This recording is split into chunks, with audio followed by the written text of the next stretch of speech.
Hello, and welcome to the Social Small Talk.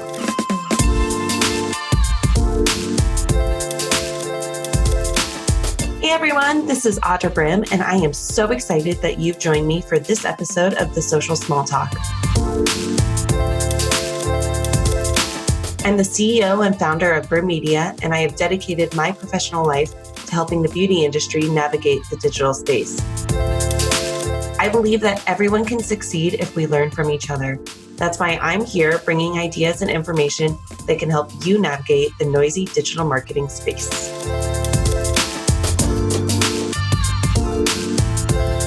Hello and welcome to this episode of the Social Small Talk. I am Audra Brim, the founder and CEO of Brim Media. I don't like to talk about myself much, which most of you know about at this point. So I just want to cut to the chase and tell you someone that I'm very excited to have on this episode. Her name is Christia. She is the founder of Thank God It's Natural. And it has been months of me kind of stalking her a little bit. And unfortunately, with the pandemic, it's put a little notch into when we were actually going to get this recorded. But I am so excited to have you on this podcast. Believe me, I know everyone here is very excited as well. And I just want to, introduce you, hear more about you. Can you just tell everyone listening a bit more about you and about the brand, if you don't mind? Awesome. Audra, thanks so much for having me here today. And I really wish something like this existed when I was getting my company off the ground, because information back then was just not readily available on the beauty industry the way it is at your fingertips today. But a little bit about me. I'm originally from Detroit, went to Harvard for college and for law school. So a lot of people often ask, well, how did you go from being in law school to starting a beauty brand? And I tell people it's an interesting story. When I graduated from law school around early 2000s, like 2003, back then it was completely, I would call the word illegal when I was in school for us to start companies, to, use the university's resources to do any type of business unrelated to our studies. So it's interesting that I'm an entrepreneur today. But the connection was when I graduated from law school, I was under pressure, particularly as a Black woman, to look extremely professional in corporate America. And I was in the midst of growing out my chemical relaxer and starting to embrace my curls, which looked like a disaster back then. I know. And it's the kind of thing, this was like around the time that like Burt's Bees and Whole Foods and all of these kind of West Coast things around like health and wellness were coming into existence. And I was going on my own path around like natural living, natural styles, what have you. And so because of that, I decided to grow out my relaxer. But like I said, I was challenged because I had, this curly or kinky hair, and there weren't a lot of products on the market available for this hair type or commercially available. So I started, looking into that. At the same time, I decided to write a book about my journey, thinking I could help 2 or 3 women along the way. It turned out to be a bestseller. It's called Thank God I'm Natural, the ultimate guide to caring for natural hair. And for me, it's funny being in the beauty industry and looking back on that experience, which was almost 11 years ago with the book. It planted the foundation for us to start a brand, if you will, because the book took me around to different churches, bookstores, festivals, farmers markets, hair shows, talking about like curly hair, how to care for it, what have you. And as a result of that experience, people were like, well, where are the products? And that's how TGIN, Thank God It's Natural, was born. But part of our tremendous success to date has been because of that original grassroots following as a niche brand, if you will, that we established very early on. Clearly I've been super excited because, shocker to any of my listeners out there, but I stalked her just like I do most people. And super creepy, I know. But what I love out of this is it was grassroots. It wasn't all of a sudden one day you woke up and went, you know what, I'm going to start a business. Businesses happen. And sometimes it just kind of falls in your lap in a way. But with everything happening now and people still trying to start businesses, like you said, times are a lot different. People can start a business out of sheer coincidence or just all of a sudden they have a great idea. But what advice would you give those that would want to start their own business today? Almost as if you had to start over today, what would you do? I think one of the things, one of the first pieces of advice I would give myself is don't feel that like whatever you went to school for or didn't go to school for really matters. Because like I said, I started off as a lawyer and I ended up in the beauty industry. And I think a lot of people, particularly women, feel that they don't have the right skill set. So I have this ideal, so there's no way that I could venture out and do something that's completely unrelated to what I have training for. I would say the second thing is, just start. And even back then, everybody was like pushing people to have a business plan. I don't know if people are still like writing like full page, like 50-page business plans the way they used to, but like, get something down on paper, even if it's like 10 pages, like a slide deck, if you will, and just start like working or nibbling on it. Another thing is don't feel that like, oh my God, and I see this all the time, don't feel like you need like millions of dollars to get your company off the ground unless you're like unless you're like Uber. But like especially if you're in the beauty space, like skincare, hair care, it takes an investment, but like if you're raising money from your friends and family and you're like raising $300,000 or $100,000 or $500,000, like don't burn through all of that money. Like try to be fairly conservative early on, be as lean as possible, particularly in the beauty space. Like you don't need like millions of dollars to get things off the ground, because the reason for that is even when we release products today, there are so many tweaks and changes and things that you thought were going to be intended for one audience ends up being for another audience. So you have to give yourself the flexibility to be like, we may get this wrong, or it may not be what we thought it was going to be. So don't take all of the money from friends and family and put it towards your initial launch. Like say like if you raise, whatever, $300,000 or $200,000, which I see these things sometimes, like try to put like $60,000 for your lunch, towards your launch, and then put money aside for a rainy day, which is what I think COVID has taught a lot of business owners, if you will. I'm shaking my head, which no one can see except for us, but I couldn't agree. There's two major things you said, which is one, a business plan. I can't tell you how many businesses I talk to that don't have a clear direction as to where they want to go or what they want to see out of their business. It's flying by the seat of their pants, to be frank. And that, when you have a business plan, and like you said, it doesn't need to be like 30 pages or anything like that. It doesn't need to be crazy, but you do have to have a goal in mind or where you want your business to go. But most importantly, obviously, I love talking about marketing. That's the biggest piece when you talk about marketing. And I stress this a lot, is you really need to talk about a strategy. Without a business plan, it's very hard to actually implement a marketing strategy and a sales strategy and be able to grow a business. And that goes into what you just said too, within the having tons of money. You hear about people going through Series A, Series B, all these different series. Skincare line, like literally. Yeah, you're not a tech company. Like right. You don't need to do that. People did not do that back when, we can look at any big company. Those big companies started out small and they grew, and they weren't growing because they did series funding. They did it because they had a plan. They kept testing. And just like you said, a product may not work for the intended audience you thought it was going to work for, but it can work for someone else. So you shouldn't put all your eggs in a basket in your immediate launch to go, yes, this is going to work and I know it and I'm going to make $1 million just from this. That's very much an exception. That's not the rule necessarily when it comes to business. Absolutely. And I like what you said about the marketing piece of the business plan, because what I do now, and it's funny, it's taken me all these years to focus on it. Like sometimes when you're in startup world, you're kind of in a tornado, if you will, of just like getting things done. But what I've learned about marketing after all these years of doing it, and this is the first year that we've done it, is that we actually listed our priorities.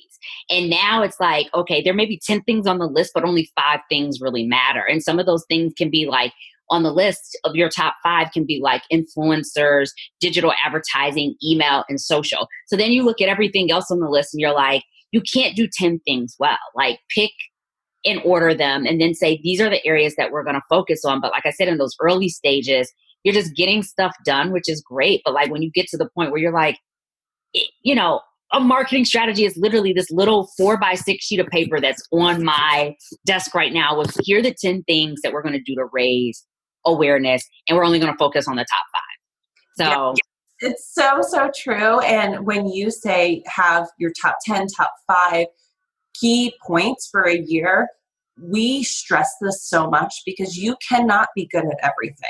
Cannot. Social media marketing especially, is a rabbit hole. If you try to be good on every single one of the social channels, you will fail. I tell every company we talk about, which is you need to start, and honestly, start with one. Be really, really good at one. Once you're amazing at one, add to it. Just because everyone's doing all of them doesn't mean you should be doing them. And it goes back to like, we're in the TikTok craze right now, right? Yeah. Just because TikTok is this huge important thing for some brands doesn't mean it's important to yours. And that goes back to your business plan. If you don't know where you're trying to go towards or your audience or anything like that, that will always hurt you in your marketing plan.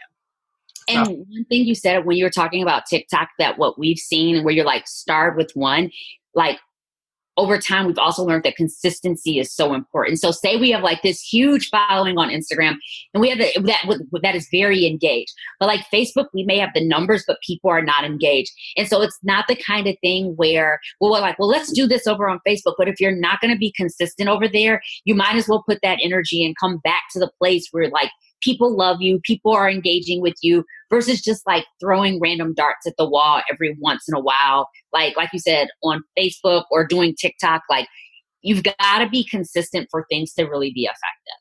Oh my gosh. I want to bring you everywhere where I speak or talk to clients because I'm like, see, this really is true. And my biggest pet peeve, which a lot of people hear about, and hopefully I'm not stepping on toes, but social channels are different for a reason. Twitter, Instagram, Facebook, TikTok, LinkedIn, they have different demographics for a reason. When you post the same stuff, that's not helping you. That is hurting you in the long run because what you post on Instagram is different than what you should be doing on Facebook. Same thing with TikTok. They're meant for different things. And that I keep going back to this business plan and social media strategy and digital strategy because without a plan, without a clear direction, you are in that tornado mode of a startup where you're just going, I need to do this, I need to do that. And I always talk about throwing money at a wall and hoping it sticks. You need to throw money at a wall and know it's going to stick. I like it. I like that. Thank you. I love saying it's my favorite thing. I'm going to jump backwards because I want people to know so much more. But, you know, you started out, you were a lawyer. One, that's amazing. Way to be in recovery because I hear that a lot from recovery. Yes. But I just want to know because my background has always been in the beauty industry. Like my mom sold hair products. She was a huge salesperson. I grew up in the beauty industry. So when you don't have that prior beauty experience, how do you navigate the space? How do you find labs? How do you know the packaging? How do you know how to market it? I'd love to know just a little bit more from you, how you were able to maneuver that. Well, that's a great question because when I was coming up in the beauty industry, say like around 2000 and like starting like around 2006, but like the book 2009 and then like really like doing my research around 2011, I'm not going to say it's a very insular business, but it's like, you got to know people. And it's like, you can, especially back then, it was like the real way to get your business off the ground was like really knowing people. Like, I don't know how it is for people today, but like, so I went to trade shows, which was like a start, but sometimes you go to a trade show and there's like 25 or 30 packaging vendors. You're like, okay, how do I figure this out? There may be like, 15 different labs giving you samples and you're like, well, who's really good and who's really going to target what I need? And to be honest, what ended up happening for me, for anyone who's listening, is that I found, and I was not intentional about this, but now that I think about it in hindsight, it worked. I found the lab from somebody that I met at a trade show because back then, even websites were very rudimentary. So like you would Google like like ethnic skincare, ethnic hair care. And I'm like, what is this website and what do these people actually do? Like, it was just like awful. So anyway, I went to this trade show and I was actually working the trade show, selling like my book and stuff. It was a hair trade show. And there was this guy next to me and he was in a brand. And I was like, can you guys make our stuff? Like, he was like really nice to me. He's like, no, but you can go to this one company and they can't. And so from there, I'm not saying it was like a little bit of a treasure hunt, but it was like, I went to that one facility and then I got to walk their floor. Generally, they'll take you on a tour of the floor. So then you can see who they actually make there. And then from there, it was kind of like, you can ask whoever's giving you the tour, like, okay, where do I get bottles from? Or who do you recommend from labels? And then it becomes just like one lead after the next. And then you're like, okay, I need a shipper, like a 6K shipper for like a 6-pack of shampoos. If you make those, who do you recommend? Like, so it's really, I think, one of those industries where it's like recommendation after recommendation after recommendation versus like, I'm going to Google like the person who makes like, you know, corrugate packaging or what have you. It's really like one lead after the other. And if you can get like one good one, like even if you started with the box people first or whatever, they may tell you the lab because they may say, oh, we get people who ship out of this lab. But if you can find the lab or like the labs and at least take a tour of one, if you will, then you really start to like get the ball. That was my experience moving. I don't think it's changed much. And I say that because I've been to my fair share of trade shows. I technically go to Cosmoprof every year. Oh, I love Cosmoprof. I wish I would have known you were going. Oh, yeah. Well, we'll see about this year. We'll see. September may be a little iffy, but yeah. But Cosmoprof is probably one of my favorites. But when you started talking about the labs that are like, here, it just reminds me of being on the floor there and going, yes, that is 100% right, because you don't know. But it is the beauty industry is 100% who you know or who you can talk to introduce you. It is a small, tight family, even though it's rather large with brands, but people talk, people know each other. I always try to recommend being able to make sure, just talk, like network yourself as much as possible and find the perfect lab. I think going through a lab first is critical. And then going down the rabbit hole of finding packaging. Because you could be, I'm sure you can speak to this, but packaging, I feel like you can look at forever and go, I'm not sure. And most people change their packaging like 10 different times. And then I will say this, speaking of or reflecting on one of my experiences. So I met this girl in the beauty industry when I was first getting started. This is about consultants. And she literally wanted to charge me like $90,000 to like help me get this brand off the ground, which is absolutely crazy. Based on what I know. But I will say that I did work with some quote consultants. They were fairly reasonable. Like, I think sometimes you may have to pay like, you know, I'll lay $500 or $1,000. And I'm not saying that's like not a lot of money to some people, but sometimes that little bit of tiny investment, you shouldn't be spending $100,000 for a consultant, but maybe like a couple hundred, couple thousand. And they can tell you, go to this lab. This is what you use for labels. Like that stuff can help you like create a shortcut that like saved you months of time that you would spend researching this stuff. Oh my gosh. It's so true. I laughed just now because people still do that, like consultants. And again, I try not to hate on the industry at all, but I'm a marketer and I know what marketers are like. And people tend to charge a crazy amount of money without any, and all I can hear is the $100,000 consultant marketer right now going, you think that's too much? Yes. Exactly. Do not do it.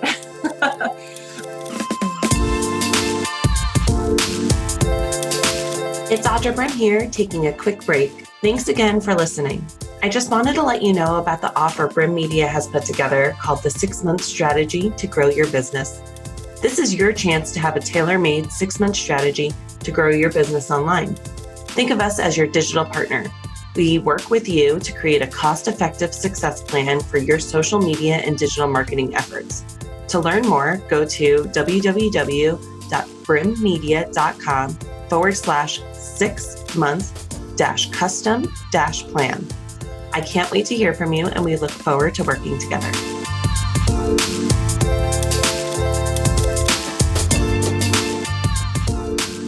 As we're talking about launching and how you launched, the beauty industry is very noisy. We both know that. I think most people know that, especially as you look on digital, trying to figure out what is working, what's not working. How do you feel and how did you do to break through that noise? And obviously that time's a little different than now because it's a bit noisier through social, but I'd love to know your thoughts on if you were to start over today, how would you break through that noise? Oh my goodness. So especially if I was starting over in 2020, social media clearly is super, super important. I think influencers can be very important if you want to help get the buzz out there. But again, you have to make sure what you're putting the marketing behind actually works, that it actually, people actually like it. Sometimes it's better to just put something out there. It's good. Maybe it's great. And then try it with people. Making sure before you put all this marketing energy behind it, just testing it with a small group of people or letting the market kind of give you feedback before you go super hard. But in terms of breaking above the noise, literally clearly social, being focused, being consistent, like you said, picking one outlet. Influencers are also very great, but then sometimes these influencers, it's one product after another, after another, after another. So you really want people who believe in your brand, and that don't work with everybody. And then surprisingly, I know you know this as a marketer, but for people who are listening, email is one of the highest ROIs that you can actually get. Social is great, but once you're in people's inbox, it's the holy grail to purchase and sales and being able to communicate with that customer. So I would say that, but like I said, consistency is the biggest thing. You're not, like you said, it's very noisy, but you got to just keep going, keep going. People have to keep hearing from you, hearing about you, and that consistency is super important. Oh my gosh. I feel like butterflies are flying around me right now because I'm just I need more people like you. It's so critical. And we always talk about having a 6-month strategy to be able to figure out what you want, where your marketing dollars are, and have a good target metric, a good KPI to figure out what's working for you, what's not. But when you're talking about that social noise and how to break through, obviously I love social media. There's a reason why I'm in this industry. But when you talk about email, the whole point of social media marketing is to get people's email addresses so you can retarget to them. If there is one value add you can get out of this conversation today, it is that. Because if you're not getting into someone's email address, and I say this a lot, which is Facebook can shut down tomorrow. Absolutely. All of those followers that you built are gone. You don't own them. But if you have an email address, you have the capability to be able to market to them for a very long time. So making sure that you segue yourself and set yourself up for a strategy that has a 6-month plan, especially early on, that goes, okay, where's my social media funnel going to, and how can I get them off of social media and not just be a fan, but really be my influencer, my ambassador that continues to work with me. That's when you're in that sweet spot of getting out of the noise. So I love it. You just made me so happy. I think that we're on the same page. This is great. Right? That never happens, I feel like, for some reason. But when we're talking about, obviously, social, because, again, it's my favorite thing in the world, which my husband makes fun of me 24/7 about.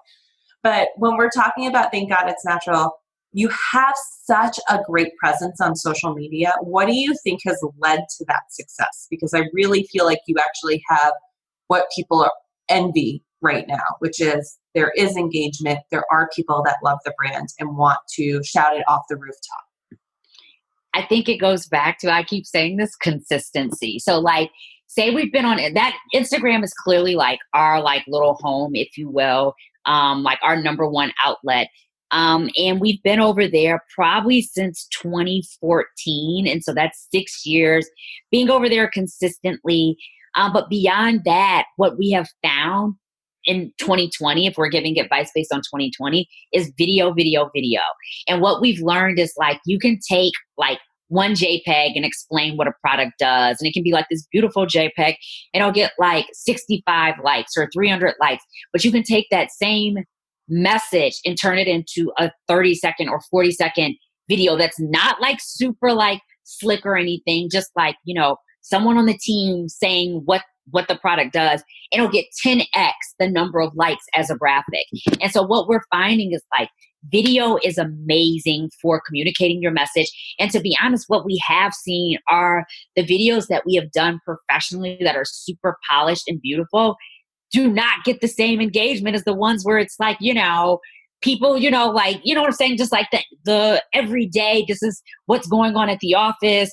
We just look like normal. You may have on some lip gloss type of thing. Like those videos, for some reason, people tend to like trust the information more and engage with it more than things that look like they've been like super professionally done. So like I said, consistency, video, and then we have a little bit of tension on the team between like Instagram, of course, is an outlet that you want things to look beautiful on. But sometimes, again, those things that look super, super beautiful look super, super sterile and they don't generate the engagement. People kind of like feel like it can be too pretty, if you will. And so just finding that balance between what looks like real and authentic and accessible and like what looks like beautiful. So I think that's been kind of our strategy for success on Instagram. You keep singing things that I want people to hear, which is authenticity. Everyone gets very, very nervous about videos. And, at our agency, we preach this because that's what we see is video is very crucial. But when you tell brands that they need to make videos, one, all they see in their eyes is money going out the door. Or two, you mean I have to get behind a camera. And that's not the case. It goes back to consumers, depending on which way you market, right? You can market to distributors, you can market to consumers. There's lots of things and lots of ways to market to them. But when you're talking about a consumer, they want to put themselves in those shoes. They want to feel like that's their house or that's their bathroom or they're using the product. And the only way to do that is to be very, very real. If you act or create these beautiful videos, they don't perform. And they used to kind of, but consumers are getting very, very smart. And I think we underestimate that in the beauty industry. And this goes back to almost influencers too, when you were talking about, pick the influencers that don't just go from product to product to product. It's the ones that actually care about your brand.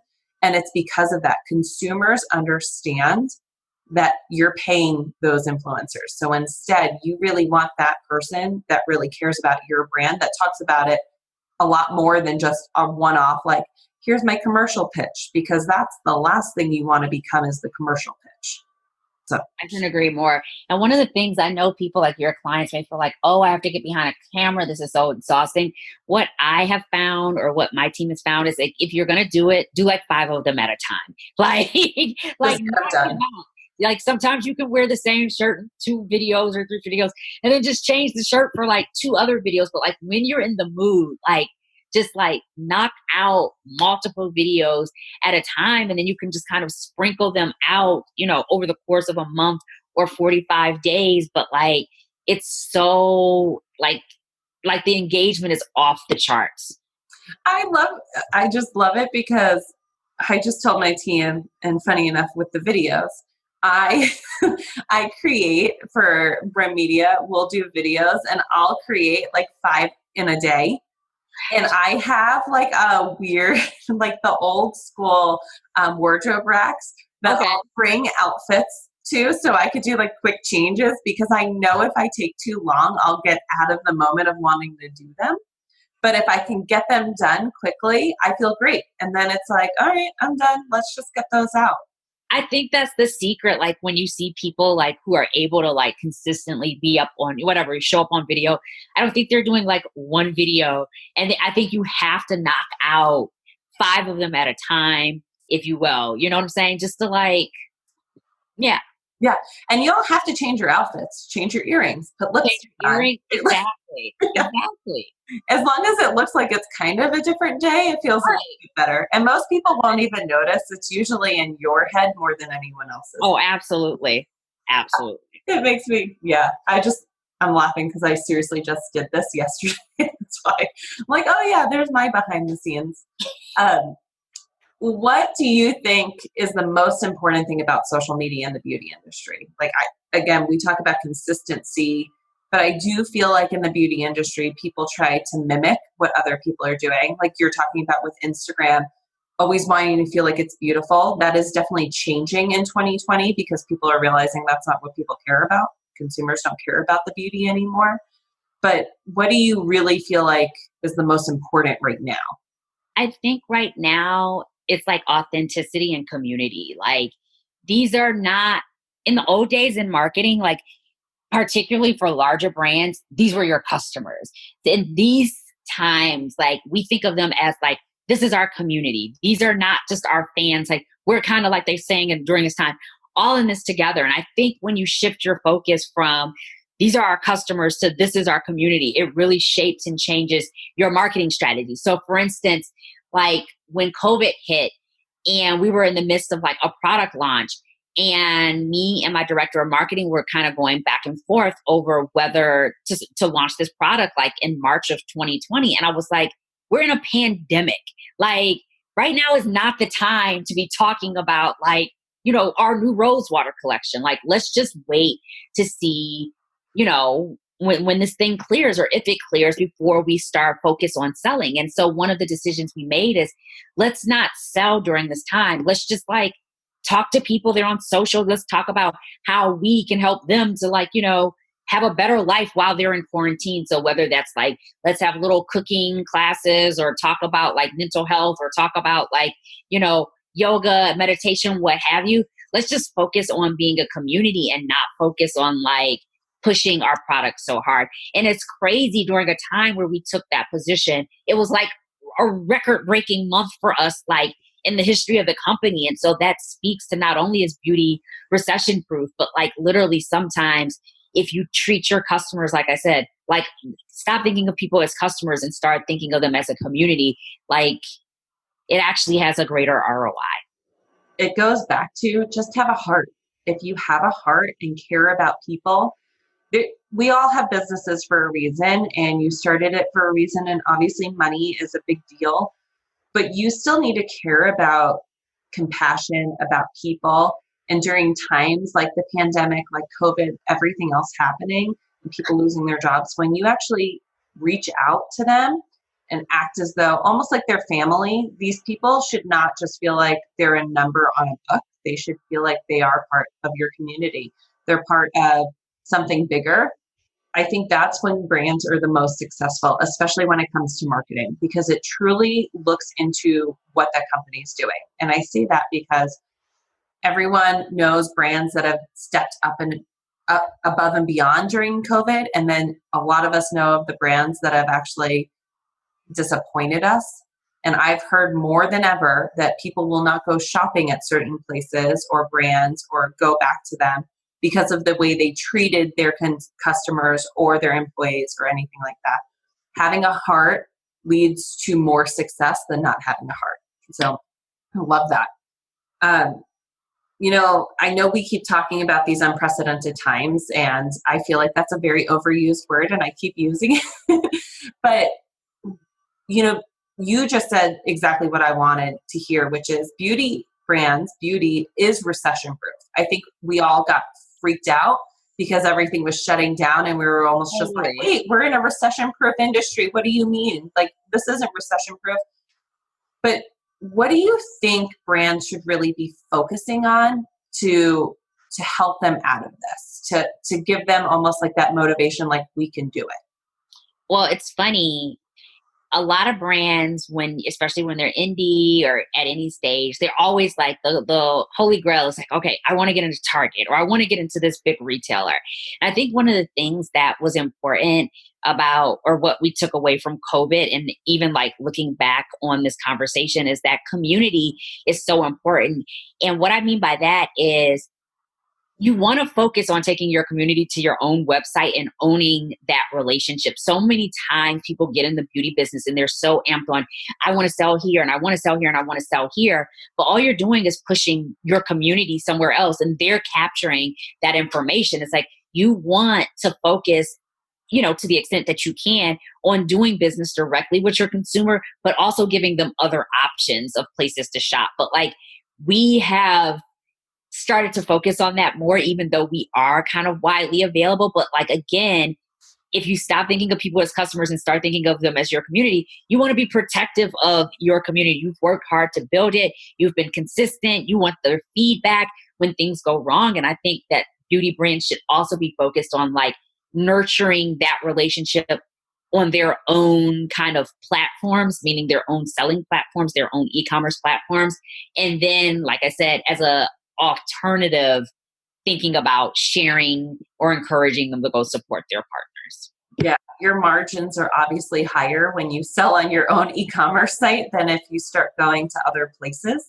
So it's very critical to start looking into that direction. And the fun part is Facebook is making it easier with Facebook Shops, going from Instagram and Facebook and being able to shop directly on social media. I know people have been able to do that with certain other things, but this is actually a very easier situation for consumers.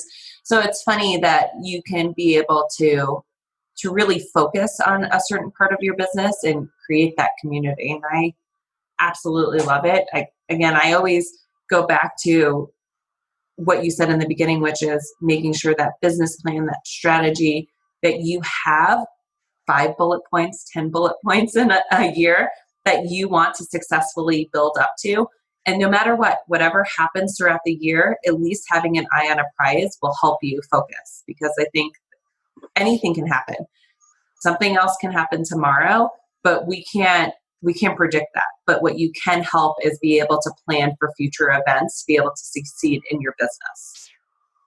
So I love it. That's great advice. Thank you. Christia, this was a breath of fresh air. I don't say that very often, and I really appreciate it. And I'm so excited we finally got to talk. But I'd love if the listeners could find you, Thank God It's Natural. Can you just let everyone know a bit more about your social handles, possibly email, whatever works for you? Perfect. So thank you again for having me on today. This was great because I love marketing and you love marketing. So that's why I think there's such a good vibe. But the listeners, you guys can find me at Christia Donaldson. I'm on LinkedIn at Christia Donaldson. I'm on Instagram at TGIN CEO. You can reach the company at TGI Natural on Instagram. And like I said, we're available pretty much nationwide at Ulta, Target, Walmart, CVS, and pretty much any major retail outlet. Well, thank you again. Whoever is listening out there, go check them out. They have built so much following and they really have a great presence on digital. And if you're looking for someone to emulate or at least see what's happening, I suggest going there. So thank you again. Thanks so much for listening to The Social Small Talk. I hope you enjoyed the episode. Please visit our website at brimmedia.com for more show notes and additional episodes. If you have time, please subscribe to the podcast and consider rating and reviewing the show. It always helps other people find us. By the way, I love hearing from listeners. So send me an email at audra@brimmedia.com with your feedback. And if you send me a question, maybe I'll read it on the show. Don't worry, it'll be anonymous.